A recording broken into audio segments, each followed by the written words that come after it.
ये तो कोई जाना पहचाना इंसान लग रहा है। मोहन विनोद की तरफ एकटक देख रहा था। जब विनोद ने ये बात नोटिस की कि मोहन उसे घूर रहा है, तो वो मोहन के पास आकर उससे बातचीत करता है। मैं बहुत देर से नोटिस कर रहा हूँ कि आप मुझे घूरे जा रहे हैं। विनोद, तुम विनोद हो? जी हाँ, मेरा नाम विनोद है। मगर आपको कैसे पता?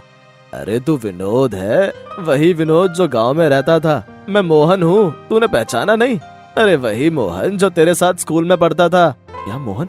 मोहन वही मेरे स्कूल का पुराना दोस्त। कितना बदल गया तू। बड़े सालों बाद आज हमारा मिलन हुआ है। मुझे तो लगा हम कभी नहीं मिलेंगे। हाँ, मुझे भी यही लगा था, लेकिन कभी कभी मुझे इन दिनों की बहुत याद आती है जब हम बचपन में साथ खेलते थे। हाँ, वो दिन जिंदगी के सबसे अच्छे दिन थे। अब तो बस जिंदगी के नाम पर दिन कट रहे हैं। वैसे तुम बताओ, क्या चल रहा है और क्या कर रहे हो आजकल? सब बढ़िया चल रहा है। बस किसी काम के सिलसिले में यहाँ से गुजर रहा था और किस्मत से मुझे यहाँ तुम मिल गए। अच्छा, मैं भी यहाँ सब्जी लेने आया था और मैंने तुझे देखते ही पहचान लिया कि तू वही मेरे बचपन का दोस्त है। तुझे देखकर लगता है तू तो बहुत बड़ा आदमी बन गया विनोद। मुझे तुझसे तुम करके बात करनी चाहिए। अरे नहीं नहीं, ये तू क्या कह रहा है? हम तो आज भी दोस्त हैं। अच्छा ये बता, तेरा घर कहाँ है?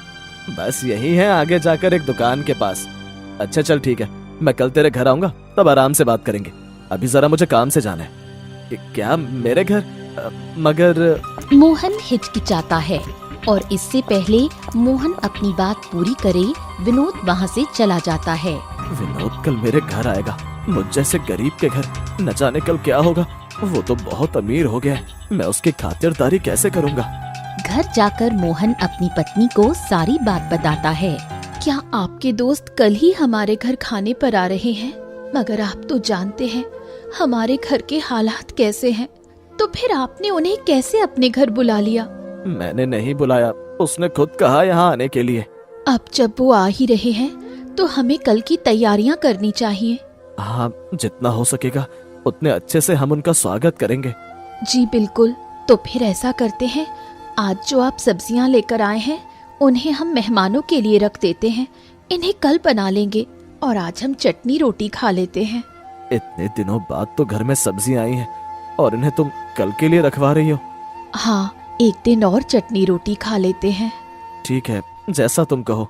अगले दिन दोनों मेहमानों के आने की तैयारी में लग जाते हैं। घर की सफाई करते हैं, खाना बनाते हैं और सारा अरेंजमेंट करते हैं। ए जी, दोपहर हो आई है, आपके मेहमान नहीं आए अब तक। वो आएंगे भी या नहीं? थोड़ा और इंतजार करो सुनीता, बस आते ही होंगे। कुछ देर बाद मोहन के घर के आगे एक गाड़ी रुकती है और उस गाड़ी से मोहन का दोस्त विनोद उतरता है और साथ में उसकी पत्नी भी होती है, जो महंगी सी साड़ी पहने हुए थी और कई सारे महंगे गहने भी पहने हुई थी। लो आ गया विनोद। विनोद अपनी पत्नी उर्मिला के साथ घर के अंदर एंट्री करता है, जहां मोहन और सुनीता उसका स्वागत करते हैं। आओ विनोद, आओ बैठो। तुम्हें घर ढूंढने में परेशानी तो नहीं हुई? नहीं नहीं, कोई परेशानी नहीं हुई। मोहन मेहमानों को खाट पर बिठाता है। क्या हम इस पर बैठेंगे? कोई बात नहीं, बैठ जाओ उर्मिला। थोड़ी देर बाद सुनीता मेहमानों के लिए स्टील के ग्लास में घड़े का पानी लेकर आती है। ये लीजिए पानी। ये क्या, स्टील के ग्लास? आपके पास कांच के ग्लास नहीं है क्या? और ये पानी तो चिल्ड भी नहीं लग रहा है। क्या नहीं लग रहा? चिल्ड मतलब ठंडा।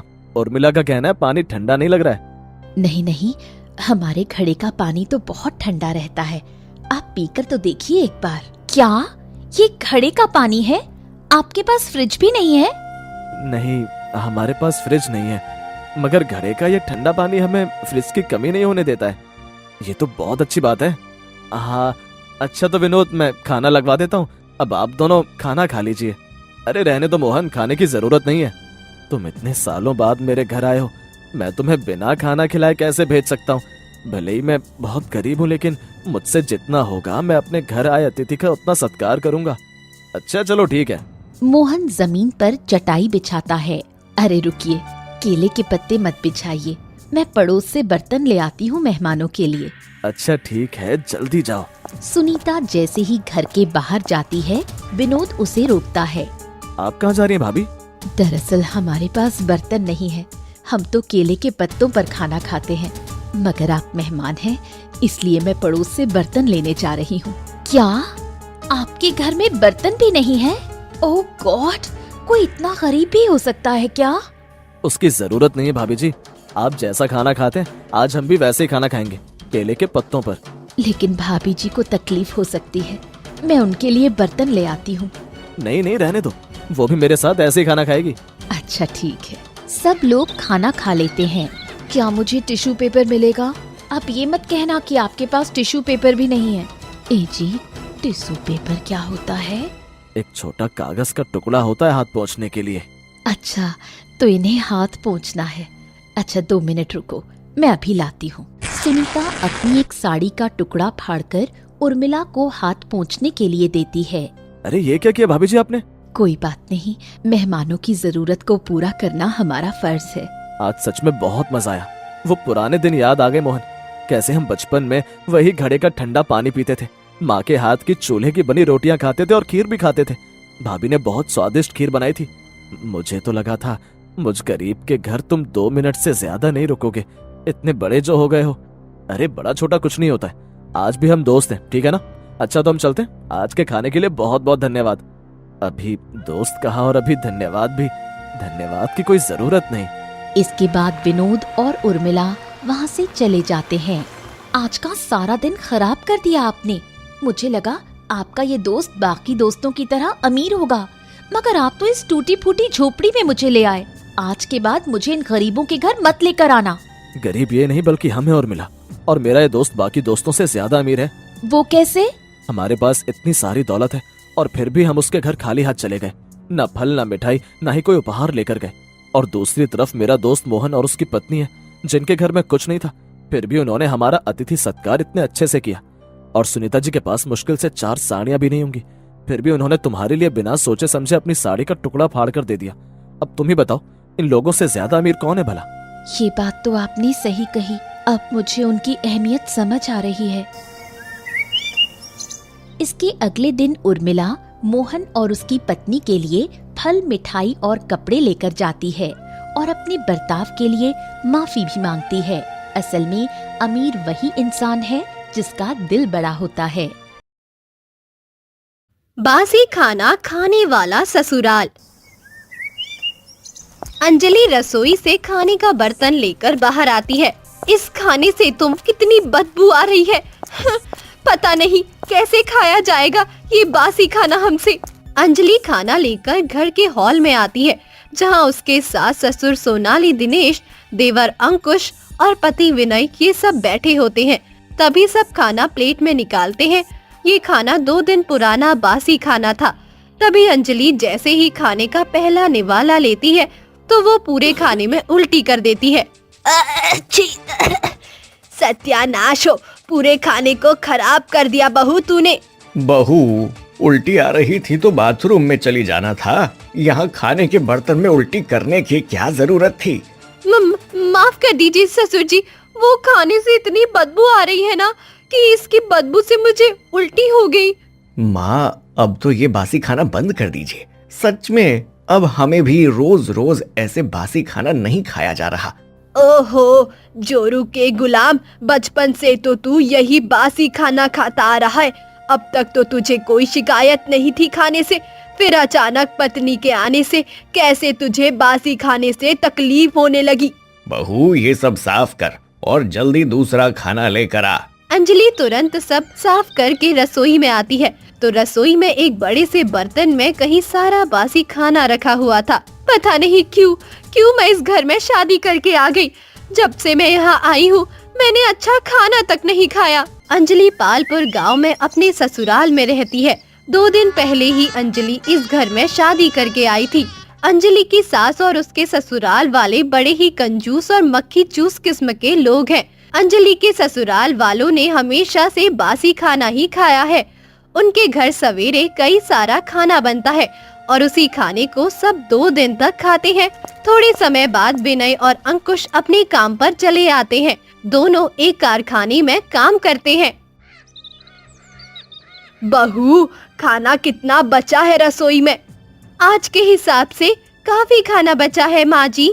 ठीक है, कल सवेरे 2 दिन के हिसाब का खाना बना लेना। अगले दिन अंजलि रसोई में खाना बना रही थी। इस दुनिया में ऐसे भी पागल लोगों की भर्ती भरी हुई है, ये अब जाकर पता चला मुझे।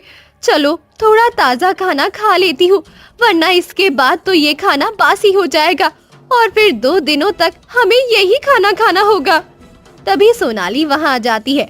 एक बात कान खोल कर सुन ले बहू, इस रसोई में कितना राशन भरा हुआ है, इस बात की मुझे पूरी खबर है। इसके लिए चुपके से ताज़ा खाना बनाकर खाने की कोशिश मत करना। अगर तूने ऐसा किया ना तो तुझे 8 दिनों तक इस घर में खाना नहीं खाने दूंगी मैं, समझी?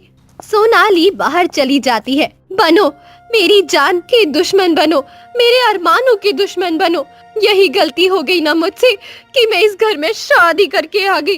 अब गलती की सजा तो भुगतनी ही पड़ेगी ना मुझे। अंजलि भी अपनी सास के इस बर्ताव से परेशान हो चुकी थी। अब इसी तरह दिन प्रतिदिन बीतने लगे। अब रोज रोज बासी खाना खाने की वजह से अंजलि को भी कभी कभी पेट में दर्द की समस्या होने लगी, तो कभी उसका पेट खराब होने लगा। एक शाम अंजलि विनय के साथ अपने कमरे में थी। विनय जी, हम इस दुनिया के सबसे गरीब लोग तो नहीं है ना, फिर माँ जी क्यों हर चीज में इतनी कंजूसी करती हैं? माँ ऐसी ही है अंजलि, हम बचपन से माँ का कहर सहते आ रहे हैं। गर्मी का मौसम है, ऐसे में खाना जल्दी बासी हो जाता है और गर्मी के मौसम से बासी खाना सेहत के लिए हानिकारक होता है। आप समझिए ना, माँ जी को समझाइए ना कि वो बासी खाना खाना बंद कर दे। मैं नहीं बाबा नहीं, माँ को कुछ बोलने की हिम्मत तो पिताजी में भी नहीं है, तो मैं कैसे माँ को कुछ बोलूं? वो तो मुझे घर से ही निकाल देंगे। पूरा परिवार सोनाली के कहर से परेशान था। एक शाम अंजलि रसोई में थी, तभी वहाँ सोनाली आ जाती है। बहू, मुझे बहुत भूख लगी है, मुझे खाना दे दे। तुम सब विनय अंकुश के आने के बाद खा लेना। सोनाली वहाँ से चली जाती है। भूख लगी है, अब देखिए माँ जी, मैं आपको आज ऐसा खाना खिलाऊंगी कि आप जीवन में कभी भी बासी खाना खाना तो दूर, बासी खाने का नाम भी नहीं लेंगी। तभी अंजलि थाली में 2 दिन पुराना बासी खाना निकालती है और उसमें पेट खराब होने वाली थोड़ी सी दवाई मिलाती है। जब निकलेगी माँ जी के नीचे से पुर्निया, तब जाकर आएगी उनकी अकल ठिकाने। और वो थाली लेकर बाहर सोनाली के पास आती है। लीजिए माँ जी खाना। थोड़े समय बाद सोनाली सारा खाना खाकर अपने कमरे में चले जाती है। अब आएगा मजा जब माँ जी की रात की नींद होगी खराब। रात का समय विनय अपने कमरे में अपनी पगार के पैसे गिन रहा था। विनय जी, कुछ पैसे मुझे दीजिए ना, मैं बाहर जाकर थोड़ा अच्छा खाना खा कर आऊंगी। बासी खाना खा खा कर मेरे मुंह का स्वाद ही बिगड़ चुका है। बिल्कुल नहीं अंजलि, अगर इन पैसों में से 1 पैसा भी कम हो गया ना तो माँ मेरी जान ले लेगी। मुझे पूरी पगार माँ को देनी पड़ती है। क्या मुसीबत है ये, इस घर में हर चीज में माँ जी अपनी टांग अड़ाती है। पता नहीं कब मुझे माँ जी के कहर से छुटकारा मिलेगा। अंजलि गुस्से में सो जाती है। इधर सोनाली ने पेट खराब मिली दवाई का जो खाना खाया था, उसकी वजह से उसका पेट दर्द से ज्यादा खराब हो चुका था। वो 1 घंटे से 10 बार शौचालय जाकर आ चुकी थी। बाप रे, मैं पूरा शरीर खाली हो गया आज तो। क्या हुआ सोनाली, इतने बार बार शौचालय क्यों जा रही हो? तुम्हारी तबीयत तो ठीक है ना? अरे मत पूछिए। तभी सोनाली को फिर से प्रेशर आता है और वो फिर से शौचालय में भाग जाती है। अब इसी तरह सोनाली पूरी रात भर शौचालय जाती आती रहती है, पर उसके पेट दर्द की समस्या दूर नहीं होती। अगले दिन सोनाली कमरे में जिंदा लाश की तरह पड़ चुकी थी और सब उसके पास खड़े थे। अरे अब तो उठा भी नहीं जा रहा मुझसे। माँ, आप डॉक्टर के पास चलिए ना, वरना आपकी हालत और खराब हो जाएगी। अरे हट, मैं नहीं जाऊंगी डॉक्टर के पास। बच्चे ठीक कह रहे हैं सोनाली। अरे मुझे नहीं जाना डॉक्टर के पास, बेवजह वो लंबा चौड़ा बिल निकाल लेगा। मैं तुलसी के पत्ते खा लूंगी तो ठीक हो जाऊंगी। कंजूसी कंजूसी कंजूसी, जब देखो तब कंजूसी करती रहती है ये। जा मर, मुझे क्या। सब वहाँ से चले जाते हैं। सोनाली ऐसे ही थी, वो अपना एक पैसा भी फिजूल खर्च नहीं होने देती थी। जैसे तैसे कुछ दिनों बाद सोनाली ठीक हो जाती है। एक दिन सवेरे सोनाली और अंजलि रसोई में खाना बना रहे थे। बहू, पायल और दामाद जी आते ही होंगे, तू सामने ड्रॉप से मसाले का डिब्बा निकाल दे। अंजलि ड्रॉप से मसाले का डिब्बा निकालती है तो वो एक साथ पुराना मसाला था। माँ जी, ये मसाला तो बहुत पुराना हो गया है, ये एक्सपायर हो चुका है। एक्सपायर वगैरह कुछ नहीं होता बहू, हम सालों से ऐसे ही मसाला खाते आ रहे हैं। पर माँ जी, ये सेहत के लिए ठीक नहीं है, और पायल बहन तो गर्भवती है ना, उन्हें इससे बहुत तकलीफ होगी। तू मुझे मत सिखा ये सब, ला इधर दे डिब्बा। पता नहीं ये बुढ़िया किस मिट्टी की बनी हुई है, इतनी ज्यादा पेट खराब दवाई मिलाने के बाद भी ये मरी नहीं। थोड़े समय बाद सोनाली की बेटी पायल और उसका पति रोहन सोनाली के घर आते हैं। दोनों पास के शहर में रहते हैं। पायल इस समय 7 माह की गर्भवती थी। तभी सोनाली पायल और रोहन की वही पुराने मसाले का खाना बनाकर खिला देती है। थोड़े समय बाद, अच्छा, अब मैं चलता हूँ। माँ जी, आप सब पायल का अच्छे से ख्याल रखिएगा, इसे डॉक्टर ने आराम करने के लिए कहा है। आप चिंता मत कीजिए दामाद जी, मैं इसका बहुत अच्छे से ख्याल रखूंगी। रोहन वहाँ से चला जाता है। क्या बात है माँ, आज पहली बार आपने मुझे ताज़ा खाना बनाकर खिलाया, वरना बचपन से तो आप हम सबको बासी खाना ही खिलाती आ रही हो। तू वो सब छोड़ और कमरे में जाकर आराम कर। माँ, डॉक्टर ने मुझे दवाई लिख कर दी है और साथ में कुछ फल भी खाने को कहा है, तो आप दवाई और फल मंगवा दीजिए ना। इन सब में तो बहुत पैसे खर्च हो जाएंगे। बिटिया, ये दवाई खाने से कुछ नहीं होता, ये सब डॉक्टर लोगों के पैसे खाने की चाल होती है बस। माँ, मैं इसीलिए यहाँ नहीं आ रही थी, मुझे पता है आप कितनी कंजूस हो। तभी अचानक अंजलि को उल्टियाँ होने लगती है। बहू को उल्टियाँ क्यों हो रही हैं? उसे होते रहती है जी उल्टियाँ। तभी सोनाली पायल को लेकर कमरे में चली जाती है। इधर अंजलि लगातार 2 घंटों तक उल्टियाँ करती रहती है। मुझे इतनी उल्टियाँ क्यों हो रही है? अंजलि को एक के बाद एक लगातार उल्टियाँ होने से सब परेशान हो जाते हैं। विनय, तू बहू को डॉक्टर के पास ले जा, उसे इतनी उल्टियाँ क्यों हो रही हैं? तभी विनय अंजलि को लेकर हॉस्पिटल चला जाता है। इधर पुराने मसाले का बना खाना खाने के बाद पायल के पेट में तेज दर्द शुरू हो जाता है। आ आ आ क्या हुआ बिटिया, क्या हुआ? बहुत दर्द हो रहा है पेट में माँ। तभी सब पायल को भी हॉस्पिटल लेकर आते हैं।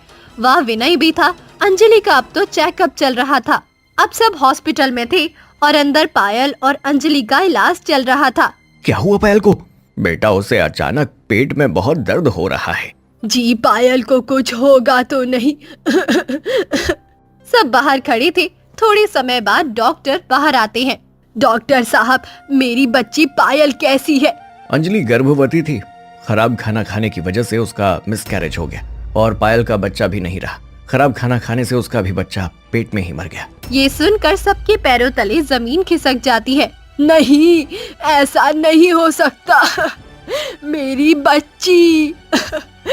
क्या क्या? सब खूब रोने लगते हैं। तभी वहाँ पायल की सास दादी मिनी आ जाती है और रोहन आते हैं। मैंने पहले ही कहा था तुझे पायल, तुझे अपना खास ख्याल रखना है। मुझे माफ कर दीजिए माँ जी। अब रह जीवन भर अपने मायके में। चल रोहन। रोहन दामिनी वहाँ से चले जाते हैं।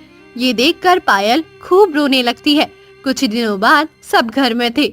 मेरा संसार उजड़ गया, मेरा बच्चा चले गया। ये सब आपकी वजह से हुआ है माँ जी।